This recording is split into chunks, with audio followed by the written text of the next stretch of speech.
Hello friend, welcome back to my channel Riya. তো চলেছি তোমার জন্য নেক্সট ব্লগ নিয়ে। আজকে যে ব্লগটা করতে চলেছি সেটা হচ্ছে আমাদের বাড়ির একটা ছোট্ট গার্ডেন। তো সেটা আমার মা নিজের হাতে তৈরি করেছে, তো সেইটা তোমাদেরকে দেখাতে চলেছি।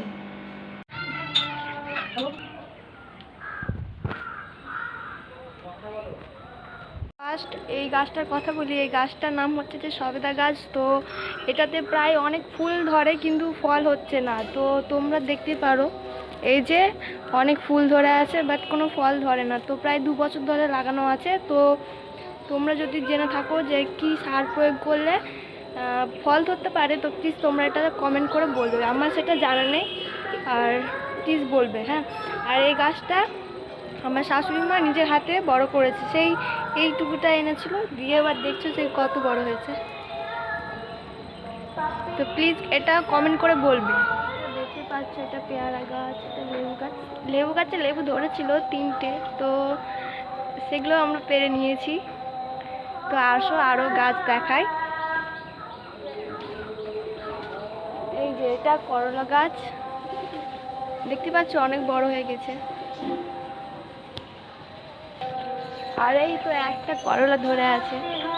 আর তোমাদের দেখাই ঝিঙে গাছ, এই যে একটা ঝিঙে ধরে আছে।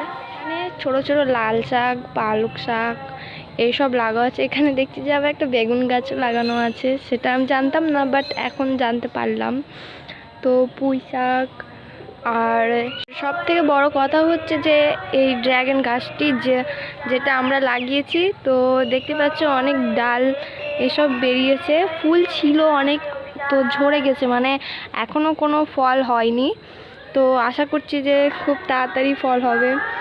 আর আশা করছি যে তোমরা আমাকে খুব তাড়াতাড়ি কমেন্ট করে বলবে যে এই ড্রাগন গাছটায় কী সার দিলে খুব তাড়াতাড়ি ফুল বা ফল ধরবে। তো প্লিজ এটাও কমেন্ট করে বলো। এটা আমি বলতে ভুলে গেছি, সব থেকে বড় মজার কথা হচ্ছে যে আমাদের বাড়ি আর একটা সদস্য আছে যেটা আমি এখনও বলিনি। তো চলো দেখাচ্ছি। এই যে পায়রা, তো দেখো অনেক আছে যেগুলো আমার শ্বশুরমশাই নিজের হাতে পালন করে। এই যে হাই কর তোরা, দেখতে পেলে কত পায়রা আছে, অনেক বহুত আছে। একদিন দেখাবো পায়রারও, একদিন ব্লগ আনবো।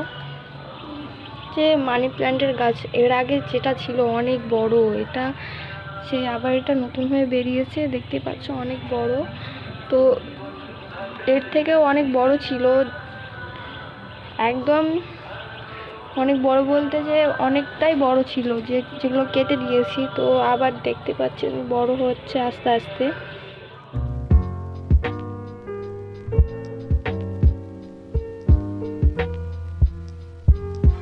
এটা হচ্ছে বেল ফুলের গাছ। তো কত বেল ফুল ধরেছে দেখো, অনেক আরও ছিল সকালবেলার দিকে, বাট এখন প্রায় মানে বিকাল হতে এসছে। তো বিকালের সময় সেরকম ফুল নেই, তো সব ঝরে গেছে দুপুরবেলায়। তো দেখো, আর এটা হচ্ছে লঙ্কার গাছ। অনেক লঙ্কা ছিল বাট এখন নেই। এই সেগুলো চন্দ্রমল্লিকা গাছ, সব মানে মারা গেছে। তো মারা গেছে বলতে সব শুকিয়ে গেছে। এটার এই গাছটার নামটা যেন কি ছিল, ভুলে গেছি। এই গাছটার নাম কি গো?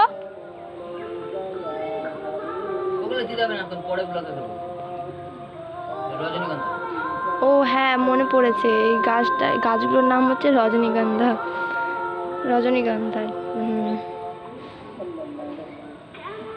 আর এই যে এই গাছগুলো দেখছো অনেক বহুত ফুল ছিল, সকালবেলায় দেখলাম। তো সকালবেলায় ভিডিও করলে অনেক সুন্দর লাগতো, তো বাট মানে সময় হয়নি। তাই এই যে এতক্ষণ দেখতে পাচ্ছ তোমরা কি অবস্থা।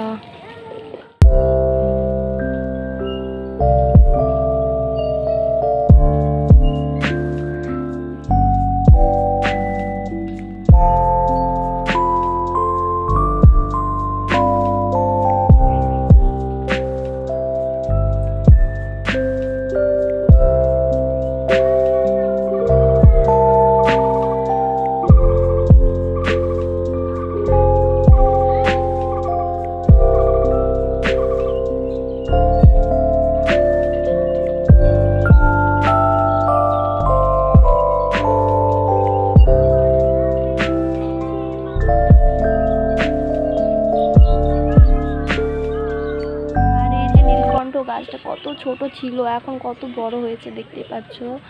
তো একটা ফুল ধরেছে, বাট এখনও কুড়ি হয়ে আছে, এখনও সেরকমভাবে হয়নি। তো হলে আরও সুন্দর লাগবে, তখন তোমাদেরকে আবার দেখাবো।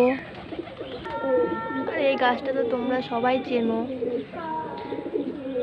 কত বড় হয়েছে দেখতেই পাচ্ছ। এগুলো সব আমার শাশুড়ি মা নিজের হাতে বড় করেছে।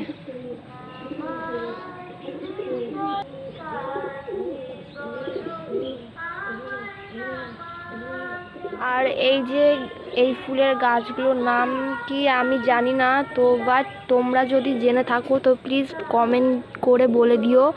কত সুন্দর লাগছে, এগুলো বেশ ছোট ছোট, তো এর থেকেও বড় সাইজের আছে, তো সেগুলো তোমাদেরকে দেখায়। এই যে কি সুন্দর, তাই না?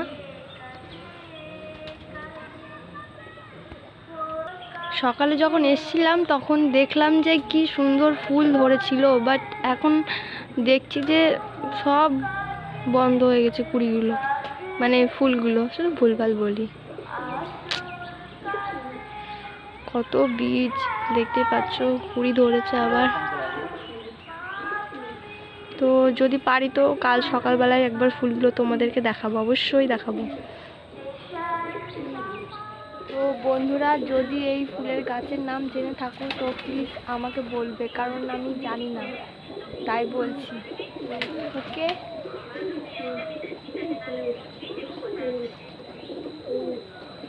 তো তোমাদের সঙ্গে আবার দেখা হচ্ছে পরের ব্লগে। তো ততক্ষণে তোমরা চ্যানেলকে সাবস্ক্রাইব, লাইক, কমেন্ট, শেয়ার করতে থাকো। তো টাটা।